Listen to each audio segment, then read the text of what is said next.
What's up, guys? In today's video, we're talking about minimalism, that whole less is more lifestyle where you can clean up your space, save money, and live a little lighter. Sounds simple, right? Well, it was simple until the 1% decided to get in. So in today's video, we're breaking down how minimalism went from being about living cheap and stress-free to becoming a high-end status symbol. Think of it as $2,000 basic t-shirt, a giant minimalist mention, and the irony of decluttering your closet only to fill it back up with designer clothes. Let's get into it. Check this out. Minimalism didn't start as some sleek high-end aesthetic. At the beginning, it was all about surviving insanity. Picture this. You're working non-stop, bills are piling up, and you're burying stuff you don't even use anymore. Minimalism was the escape route. Cut down on possession, spend less, stress less. It was as simple as that. And that's why so many people got into it, especially when surveys are showing that around 78% of US workers live paycheck to paycheck. For the everyday people, living with less wasn't a trend, it was a money-saving tactic. It meant getting creative with what they already had, shopping your own closet, cooking at home instead of eating out, and canceling subscription you didn't need. The early minimalist voices, bloggers, frugal living, and YouTubers, people in the tiny house movement, were showing that you could get out of debt, build a little cushion, and find joy in the simplest thing. The whole idea was keep only what you really need and what actually add value to your life. But it wasn't just about money. Minimalism also had this cultural pull. It felt like an escape route in a world drowning in ad, fast fashion, and endless Amazon deliveries. It became the anti-consumerism lifestyle. Instead of filling your house with 5 cheap outfits and random stuff, you had one good piece of furniture or nothing at all, and just enjoy the empty space. It wasn't about flexing your wealth. In fact, it was kind of the opposite. A way of saying, I don't need all this junk to be happy. And here's where things start to change.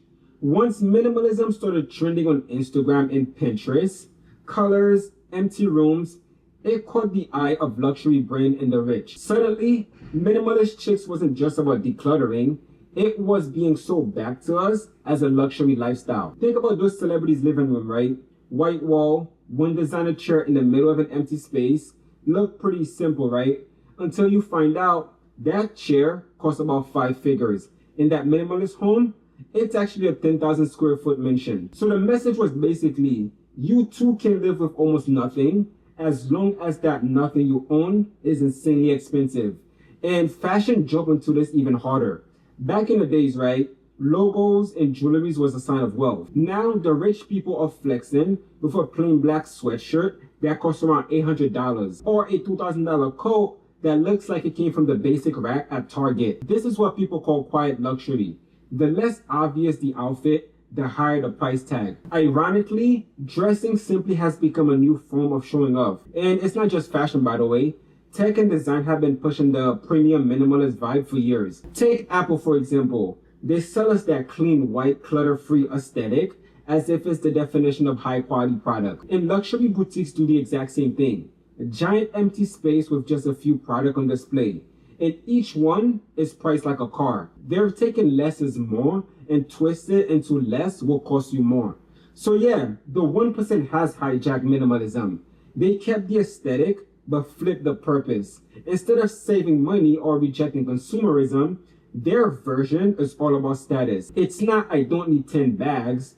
It's, I only need one bag because it's a $10,000 designer one. Or my living room is empty because I've got so much space I don't know what to do with. So at the end, minimalism became another way for rich people to flex. A carefully curated lifestyle that says, look how selective and refined I am. I only own the very best. It's not less stuff, it's better stuff and way more expensive stuff. Now here's the juicy part, the irony. Minimalism was supposed to be about escaping endless spending and consumer pressure, right? But the luxury version, it actually pushes you to spend more just on fewer things. It's like a running joke. Think about it, right? If an ordinary person lived with only a couple outfits in a tiny apartment, people see them as broke or struggling. But if a millionaire does the exact same thing in a penthouse with their 2 pair of shoes being Yeezys or Christian Louboutin, they get praised as tasteful and disciplined. So you start to see the double standard, right? Minimalism by choice is a privilege, and the only people who really get to choose it are the one who could afford the opposite. Meanwhile, for millions of low-income families, owning less isn't a trendy experiment. It's just life, especially when almost half of Americans will struggle to cover their bills after missing one paycheck. So having less isn't just aspirational, it's their reality. And then there's the declutter paradox. People toss their old stuff just to replace it with newer and more expensive minimalist stuff. Remember Marie Kondo, the queen of tidying up? She told us to get rid of things that don't spark joy, right? Sound like a solid advice until she launched her own online store selling $96 lottos and $275 brass utensil holders. Fans were quick to point out the contradiction. Declutter your home, then buy my fancy curated replacement. It's the same cycle. Out with the cheap mug, in with the $50 handmade ceramic one. It's absurd how the whole thing flipped. Minimalism started as a rejection of status competition, but in the head of the 1%, it became just another way to flex. So after all that, you probably thinking to yourself, well, what the hell is minimalism then? Well, let's bring it back, right? What minimalism really is, or at least what it should be. At its core, minimalism isn't a look, and it's definitely not about impressing anyone. It's about intentional living, choosing to focus on what actually matters to you and letting go of the stuff that doesn't. And the best part, the idea is completely free. Minimalism can be as simple as wearing your favorite old jeans until they fall apart instead of buying new ones. It can be living in a smaller home you can actually afford and use instead of stressing yourself thin for a giant house full of empty room. It's cooking simple meals, canceling subscription you don't use, fixing what you have instead of upgrading all the time. Real minimalism isn't about the color of your wall or whether your couch is on trend. It's about the mindset of enough. And when you get it right, minimalism is extremely powerful. It reminds us that we're not defined by our stuff. You don't need a $200 t-shirt to be a minimalist. Any $25 tee you already own works just fine. The true version of minimalism is open to anyone, no matter your income, because it's not about showing off. It's about reducing desire, worrying less, and finding contentment in a life that isn't overflowing with clutter, physical, digital, or even mental. Most importantly, real minimalism is flexible. It doesn't have to look the same for everyone. For some, it might mean living with 100 things. For others, it might just mean rethinking what you buy or simplifying your schedule.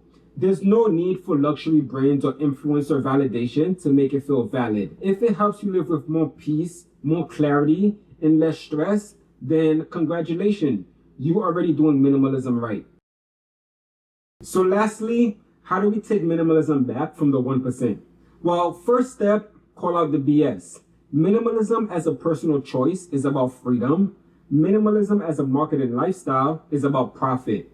Don't let a celebrity or glossy magazine convince you that you need a $500 gadget to be a real minimalist, because you don't. Minimalism isn't a luxury brand. It's a tool anyone can use to live more intentionally. So next time you scroll past an influencer perfectly empty living room or see an ad for a must-have minimalist essentials, take it with a grain of salt, because minimalism happens in everyday stuff, in your budgeting app, at the thrift store, in the donation pile, or when you decided not to hit the add to cart button. It can look messy, mismatched, and not at all Instagram ready. And that's completely fine.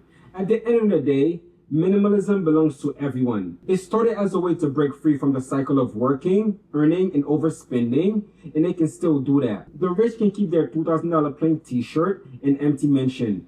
Real minimalism isn't about showing off. It's about living within your means, being grateful for what you already have, and focus on what actually makes you happy.